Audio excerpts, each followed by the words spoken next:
I'm thinking about like this. They haven't really announced a new feature. It's basically going back to whatever it was and just making it better. I mean, think of it's a lot. Maybe the Dragonflight thingy is something new, but it's not like, oh, okay, so we have this covenant system. Okay, we have this. No power. Yeah, that's what I'm saying. So in terms of like, okay, we're hyped for everything.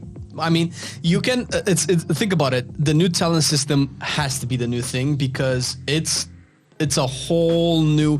That is the player power, which is gonna stay. Oh, for sure. But it's a whole new interactions between abilities, passives, core mechanics of the spec, how it performs out there. So it's a lot to juggle. Plus, we're obviously gonna have legendaries that kind of were confirmed prior, right? But they didn't say. This is the thing. They didn't say. And we saw Convoke.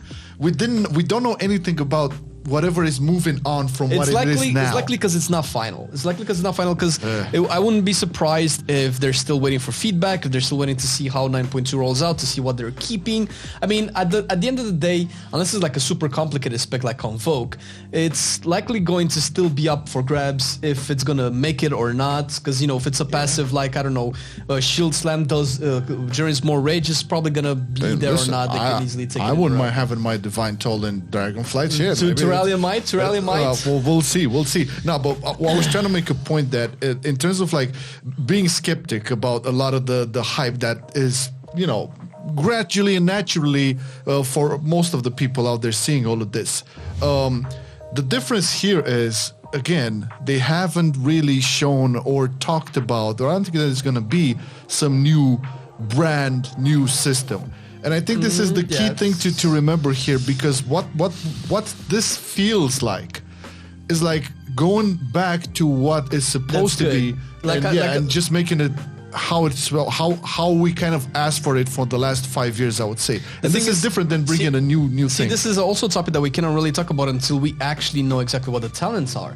Because the talent system, depending on how they're designing it, it could leave room for actually adding more stuff in the future expansions, becoming something that we can look forward to. I know, man. I know. I'm just saying that it can be a type of talent system with points that remains very, very grounded and the same for multiple expansions, like we have with the Excel tree, and just have like things like convokes and minimal or not minimal, but abilities that can be switched from, or points to be switched from expansion to expansion. That could be one case. That's what I mean. Because depending on how they make it, it can make the difference is, okay, if the talent system, the new talent system is the new shit, then at least they have a groundwork to look at, as opposed to artifact power. That could be something that evolves, right? So instead of having like a new shit every expansion, we can have some new talents. Obviously, that would bring in the this is the new talent roll that we have, or this is the new spell that we have, which we haven't had since WoD maybe.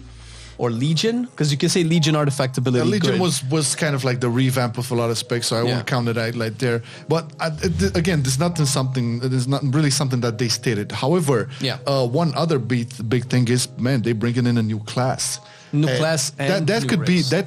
I'm the most afraid of. I'm actually about the new class, because It's a dragon, basically, right? Told you, man. It's a dragon. It's definitely going to be a high selling point for our people. And it's a caster and a healer, okay? Now, granted, I would say that the last about 2 expansions, in terms of like balancing, they did a better job than previous times.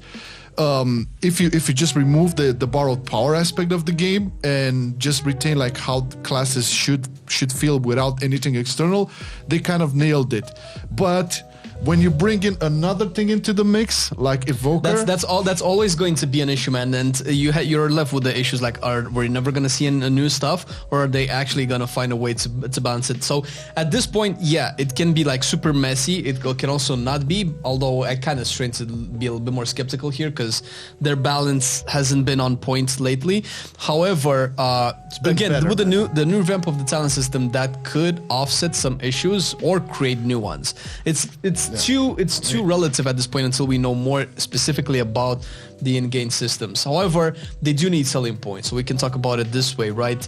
This has to revitalize the game. So new class, new race, new zone, going back to the things that we love the most, professions, and oh my god, I'm excited for professions, man. Oh yeah, proficiency, and I'm not sure they didn't really state. So what we can expect now is a lot of fucking interviews, a lot of information. Yeah, we're probably being gonna have for dumped like a couple of months, something like that. Yeah, one of the things that was advertised at the beginning, but didn't really get into the deep dive, was how impactful will the gear created by these professions That's be. what I'm interested. That's key, motherfuckers. Ian mentioned it. Yeah, you won mentioned it. You won. Yes, Nelu. But again, that is true, because you have, like I said before, it depends, because we didn't see a lot of details. That means it's still up for grabs on how they're designing it. And this reminds me again of Torghast, because initially what we Don't had, compare it to Torghast. what they announced was different than what was on Alpha, and it's different than what we had on Live. So I think things changed. So they could be looking at how powerful the items could be. I hope that they can be close, if not on par with the raid, but not easy to acquire. They can add the same level of let's say effort of acquiring, but it's just different means. You either loot this from the boss you killed, or you make it from the mats that you gather by killing the boss or whatever. True. But then again, that's if they do this. However, they did have, I recall TBC, when the last time that I played with specific profession specializations, where you had the armor smith and weaponsmith, you could craft epic level gear, which at the time was epic, and you could go into raids. You would use it, you would need it for Karazhan and stuff like that. I believe classic players now know a little bit better how that works, but it was impactful. You did need it for progression, and if you couldn't run like heroic Shattered Halls or whatever the fuck was in TBC, you could create that super epic weapon or armor. This is their chance. This is their chance to bring a lot of that good shit back. But we have to talk a bit about that cinematic. Now, it was obviously it's a Blizzard cinematic. It cannot go wrong. I cannot not remark on the cinematic that it was much more slower in terms of like the pacing and the action of it than other cinematics. And I kind of like it, because for the longest time when they did cinematics, they always hit you with this bombastic, they always had like this 2 or 3 money shots all the time.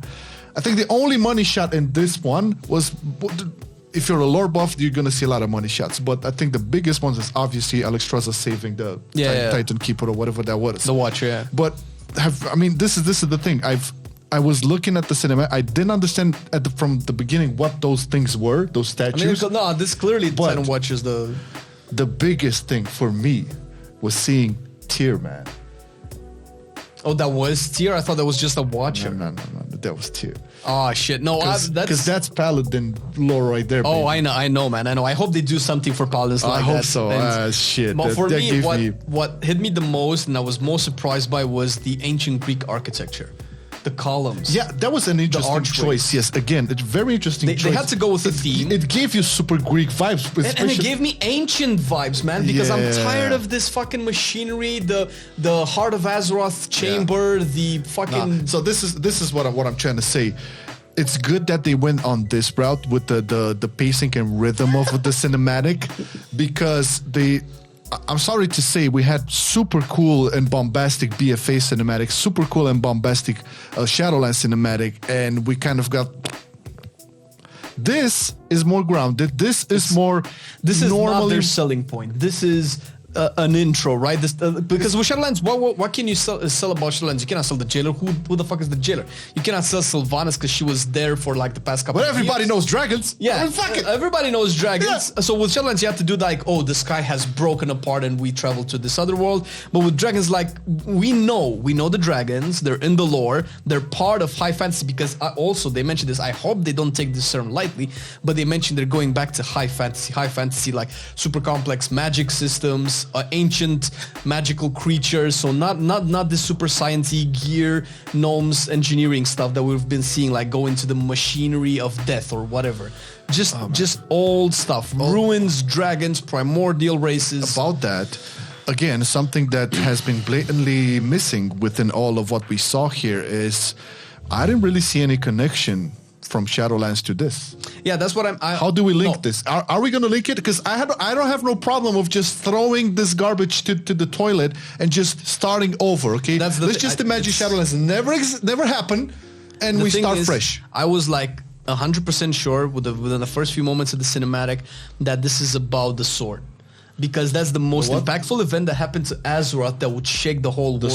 Sword of Sargeras. Oh, right. In Silithus. Ah, they haven't done interesting, anything with it. They tried super wonky shit with Argus and the Venthyr red magic thing around the sword. I don't know if any of that will stick towards the Shadow Isles. I don't know if that will influence at least some of the enemies that we will see. I imagine We're speculating they're going to bring right back now. Galakrond. They cannot talk about the history and bringing back the history of the dragons without Galakrond in some way. Yeah. Everybody knows Galakrond. That Everybody's could be hyped. the big baddie, and it would be really fucking awesome. I mean, 'cause I'm we have getting- lore, but if we retcon too much again, it's gonna be. Yeah, no. They have to resurrect it somehow. Galakrond has been We dead talked for about this. Yeah, longest. we talked about this. So the possible link from Shadowlands to Dragonflight would probably Maybe be they somewhere bring in back the some necromantic resurrection. magic to yeah, resurrect it. to get some sort of death magic to resurrect Who Galakrond. brings that? Who's that? I think it's maybe Yo Mama, but I'm not sure. I gotta check my phone really fast. We don't know, man, because they haven't said so. But we're probably gonna have a lot of interviews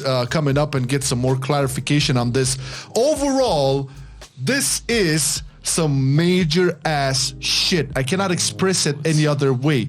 I mean, when I saw they really doing the talent revamp, I just couldn't take it anymore. So many I risks, couldn't man. take it anymore. UI risks, talents, new class, new race, revamp like to the core.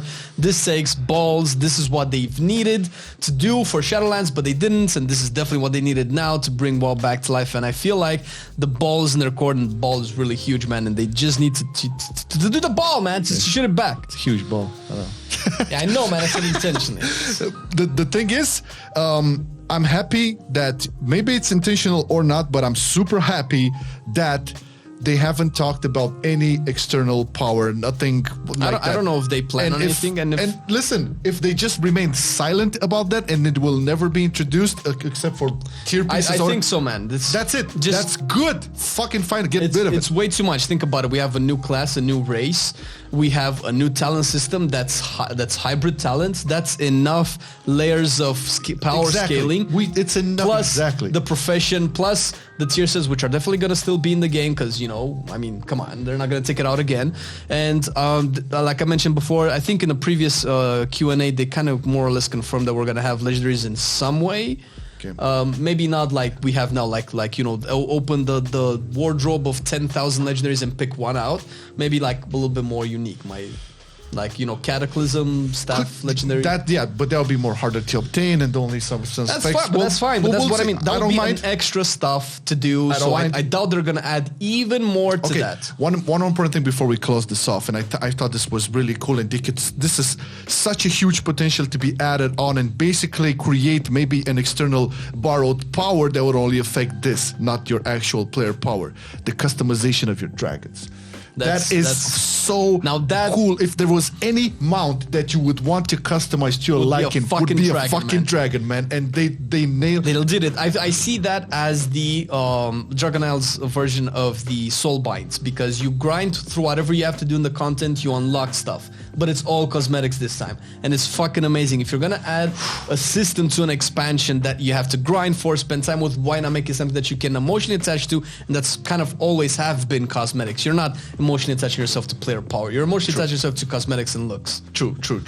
Oh my God, we missed a lot of. Oh, sorry guys, we haven't really read the chat. I gotta say, Zaza got a hard on when we said Greek architecture, right? Oh, of course, man. Of course. Well, he would have got a bigger hard on because Convoke is in there, man. Yeah. No, he said it's like we didn't. It wasn't you guys. It wasn't intentional. Everybody, we just wanted to have pure, unfiltered reaction, and this is the thing. So I guess we can conclude it with us being super happy and excited about what we saw and heard. And is so cool. There's going to be so many videos on. Yeah, we're going to have to touch upon them. Most likely in the next couple of weeks and months, we're going to have dev Q&As, more being revealed. Maybe they're planning on something during the summer to reveal a little bit more meaty content. We'll have to see what they do eventually, but it's looking pretty good. Yeah. Thank you everybody for tuning in. Hope you guys enjoyed it as much as we did, and I think this is gonna go on YouTube in cut ways. We're gonna have the reactions, we're gonna have the after talk, everything like that. So in case somebody missed it, there's gonna be everything all laid out on YouTube. 100%. Thank you for coming, Dragonflight today, guys. Get hyped. Bye. See ya. I've been loving it then, I still love it now. Still, I play WoW. Still, I day, let me show you how. Cause still I play WoW, still I play WoW. It's getting harder to stay, but at the end of the day, it's a guilty pleasure, so just log in and play. Whether it's classical retail, I'ma do a slash bow. Still I play WoW.